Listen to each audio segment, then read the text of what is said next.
تمہیں ایک بات بتاؤں، تم ابھی جس مقام پر ہو وہ اللہ پاک کے منصوبے کا ایک حصہ ہے، اور اس سے گزر کر تمہارے لیے وہ سب ہے جو تم مانگتے ہو۔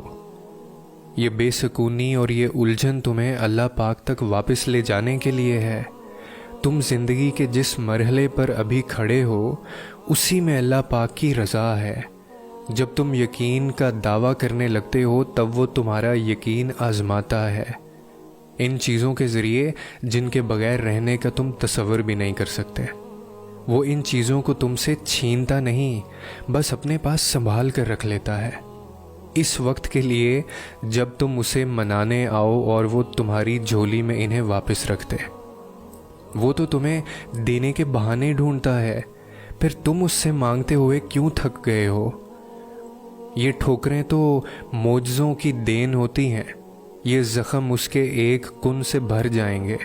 اس نے تمہیں نصیب کے جھمیلے میں اس لیے ڈال رکھا ہے تاکہ تم جان سکو کہ دعائیں اس نے بے وجہ نہیں بنائی۔ تم اسے خوش کر کے تو دیکھو، جو تمہیں خوش کرنے میں لگا رہتا ہے۔ تم اس کے سامنے سر جھکا کر تو دیکھو، وہ سارے معجزے تمہارے قدموں میں لے آئے گا، اور ایسا تو کچھ بھی نہیں جو اس کے کن کے بعد نہ ہو سکے، کیونکہ اب تمہارے لیے جلد اللہ کی مدد آئے گی۔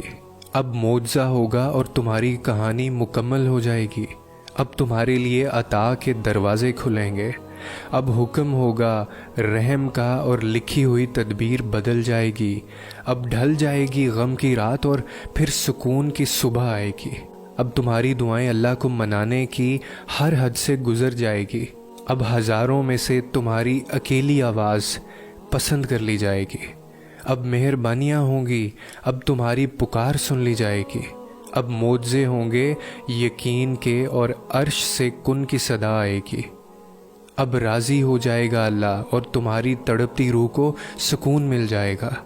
اور پھر یہ بات تو طے ہے کہ بندہ اللہ رب العزت سے محبت کا دعویٰ کرے اور پھر اللہ تعالیٰ کی محبت میں گناہ نہ چھوڑے تو وہ اپنے دعوے میں جھوٹا ہے۔ جب محسوس ہونا شروع ہو جائے نا کہ مجھے اللہ تعالیٰ سے محبت ہو رہی ہے، جب اللہ تعالیٰ کی ذکر کی محفلوں میں بیٹھنا اچھا لگ رہا ہو، اللہ کے نیک بندے بڑے پیارے لگ رہے ہوں، ان کی باتوں سے دل سکون پا رہا ہو، تو پھر آپ کی سب سے بڑی آزمائش یہی ہے کہ اب اپنی مرضی کی زندگی کو بدلنا پڑے گا۔ اب میرے دل میں جس کی محبت آ گئی، مجھے اس کی پسند کے مطابق بننا ہوگا۔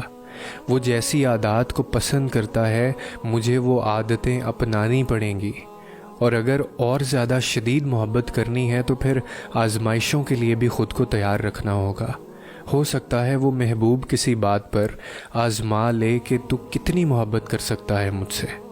اس کی آزمائش کسی بھی طریقے سے ہو سکتی ہے، وہ کسی بھی طرح سے اپنے اور قریب کر سکتا ہے آپ کو۔